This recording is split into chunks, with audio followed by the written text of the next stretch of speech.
గురుభ్యో నమ. శ్రీ మహాగణాధిపతయ నమ. శ్రీ సరస్వతి నమ. భక్తులరా, వ్యాస ప్రోక్త భారత ఇతిహాసం, మహాభారత ఇతిహాసం యథాతథంగా చెప్పుకున్నాం. ప్రతి శ్లోకం దాని అర్థం. ఇందులో భాగంగా నిన్నటి వరకు మనం ఆది సభ, అరణ్య, విరాట, ఉద్యోగ, భీష్మ, ద్రోణ, కర్ణ, శల్య పర్వాలనే 9 పర్వాలు పూర్తి చేశాం. 10వదైన సౌప్తిక పర్వంలో కూడా 7 అధ్యాయాలు పూర్తి చేసి 8వ అధ్యాయంలోని 44వ శ్లోకం వరకు చెప్పుకున్నాం. ఈ రోజున 45వ శ్లోకం నుండి కొనసాగిద్దాం. కొనసాగించే ముందు వ్యాస భగవాను ప్రార్థన చేసుకుందాం. వ్యాసాయ విష్ణు రూపాయ వ్యాసరూపాయ విష్ణవే నమో వై బ్రహ్మనిధయే వాసిష్ఠాయ నమో నమః.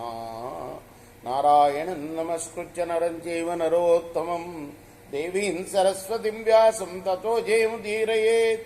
సమర్థగురు సాయినాథ్ మహారాజ్ కీ జయ. ఏ త్వజాగ్రంథ కౌరవ్యా తేపి శబ్దేన మోహిత నిరీక్షమాణ అన్యోన్యం దృష్ట్వా దృష్ట్వా ప్రతివ్యధు. మేలుకొన్న సైనికులు కూడా ఆ హడావుడిలో కర్తవ్య మూఢులయ్యారు. ఒకరి వైపు ఒకరు చూసుకుంటూ వారు అశ్వత్థామను చూసి వ్యధ చెందారు.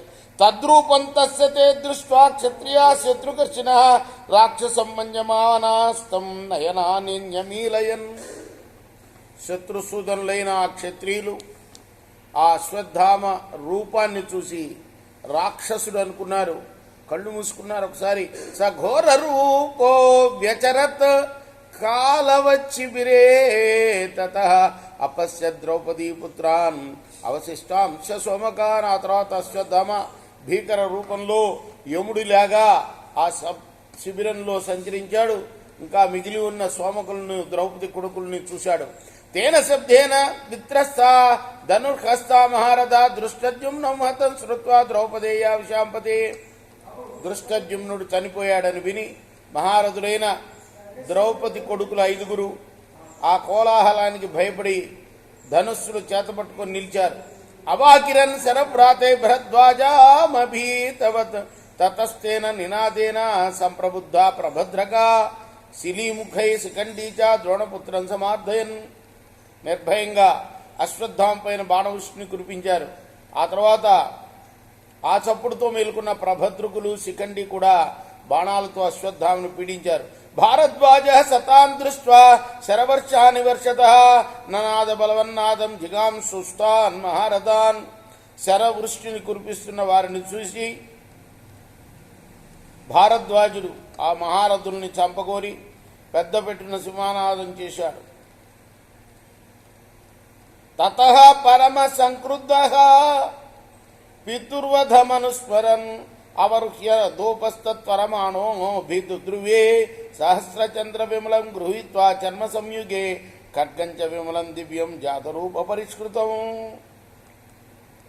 ఆ పైన తన యొక్క తండ్రి అయిన ద్రోణాచార్యుల యొక్క వధని తలచుకుంటూ ఆ భారద్వాజుడు అంటే భరద్వాజ వంశంలో పుట్టిన ఆ ద్రౌణి అంటే ద్రోణాచార్యుల యొక్క కుమారుడైన అశ్వత్థామ తీవ్ర కోపంతో రథాసనం నుండి దిగి త్వరగా 1000 చంద్రుల చిహ్నాలతో నిర్మలంగా ఉన్న డాలుని, నిర్మలమైన దివ్య సువర్ణ ఖడ్గాన్ని తీసుకొని రణభూమిలో దాడి చేశాడు. ద్రౌపదేయానభిదృచ్చ ఖడ్గేన వ్యధమద్వలి తతః స నరసాద్ధూల ప్రతిబింజం మహాహవే కుక్షిదేశే వధీత్రాజన్ సహతోన్యపదద్భువి.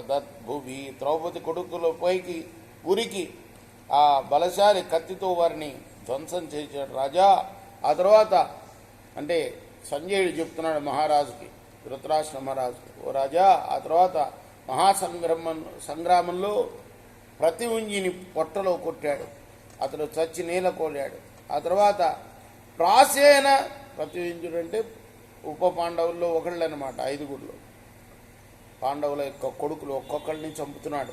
ప్రాసేన విద్వా ద్రౌణి సుత సోమ ప్రతాప పునశ్చాసన సముద్యమ్య ద్రోణపుత్రమోపో ఉపాద్రవత్. ఆ తర్వాత శృతసోముడు అశ్వత్థామను గాయకపరిచాడు.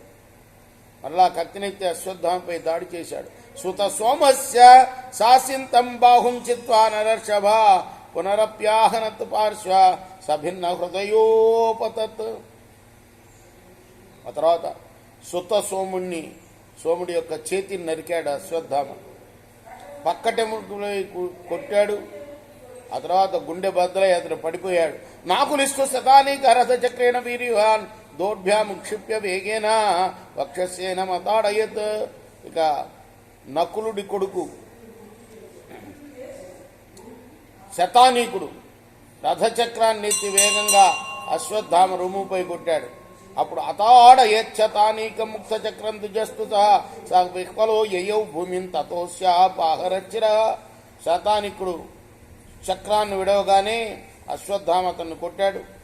అతడు నేలపడ్డాడు. తర్వాత తలను నరికేశాడు.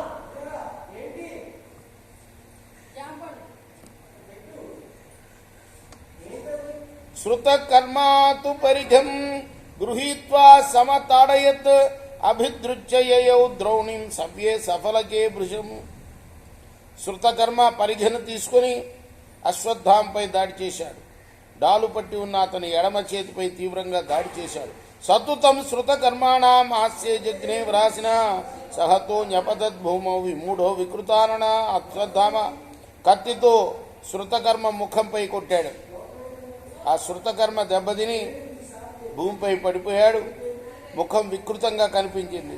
తేన శబ్దేన వీరస్తు శృతకీర్తిర్మహారథ అశ్వత్థామా నమాసాధ్య శరవర్షైరవాకిరత్. ఆ కోలాహలాన్ని విని మహారథుడైన శృతకీర్తి అశ్వత్థామ దగ్గరికి వచ్చి ఆయనపై శరవృష్టిని కురిపించాడు. తస్యాపి శరవర్షాన్ని చర్మణ ప్రతివార్య సహ సకుండల శిరః కాయాత్ భ్రాజమానం ఉపాహరత్. ఆ శృతకీర్తి కురిపించిన బాణవర్షాన్ని కూడా అశ్వత్థామ డాలుతో నివారించి కుండలాలతో ప్రకాశిస్తున్న అతని తలను శరీరం నుండి వేరు చేశాడు. తతో భీష్మ నిహంతాతం సహ సర్వై ప్రభద్రకై అహనత్ సర్వతో వీరం నానాపహరణైర్బలి శ్రీముఖేన చాన్యేన భ్రువోర్మధ్యే సమర్పయాత్. ఆ తర్వాత భీష్ముని పడగొట్టిన బలశాలి శిఖండి ప్రభద్రకులందరితో సహా అనేక ఆయుధాలతో ఆ వీరుని అశ్వత్థామను హింసించడం మొదలుపెట్టాడు. మరొక బాణంతో అశ్వత్థామ కరుబలం మధ్య గాయపరిచాడు. రేపు మనం 64వ శ్లోకం నుండి కొనసాగిద్దాం. కృష్ణార్పణమస్తు. స్వస్తి ప్రజాభ్య పరిపాలయంతాం న్యాయేన మార్గేణ మహిమహీష. గో బ్రాహ్మణేభ్య శుభమస్తు నిత్యం. లోకా సమస్తా సుఖినో భవంతు. కృష్ణార్పణమస్తు. సాయి కృష్ణార్పణమస్తు.